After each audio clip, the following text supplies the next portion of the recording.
Na mtazamaji, karibu kwa taarifa kamili. Mwaka 2021 kwa shule za Kenya utakuwa na shughuli si haba kwa wanafunzi na walimu. Baadhi ya shule zimedokeza kujipanga mapema kumaliza mtaala kabla ya mitihani ya kitaifa, huku miungano ya walimu wa shule za kimataifa wakisema kwamba wako tayari kuifuata ratiba hiyo.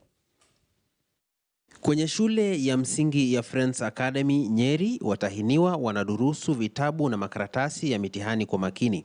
Wengi wao kama Anita wa Elimu wanasema wako tayari.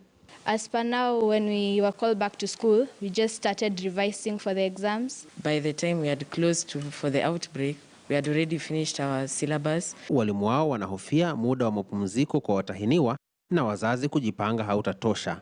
Even the parents need time to prepare themselves, through their fees, to buy the school uniforms. Na walimu wengine wakidai serikali imefanya busara kutoa mwongozo.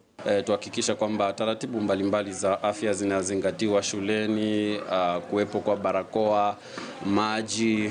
Muungano wa walimu KUPPET uliokuwa miongoni mwa washikadau sekta ya elimu kuandaa ratiba unasema ni vyema mpangilio huo haujafyonza siku za walimu kupumzika mwisho wa wiki. We thought we shall be asked to do a crash program which would have taken, weekends, particularly when the Employment Act gives the time that the worker should be at working stations. Nazo shule za kimataifa ni miongoni mwa zile binafsi ambazo korona imevuruga mpangilio.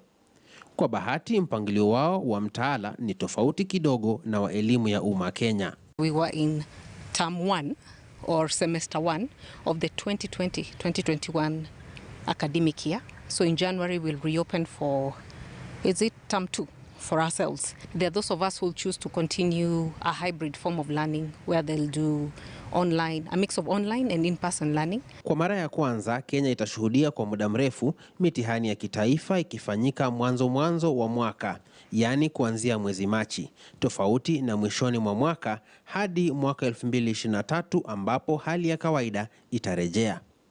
Mark na Maswa, KTN News. Na kaunti ya Kakamega imeendelea kushuhudia visa vingi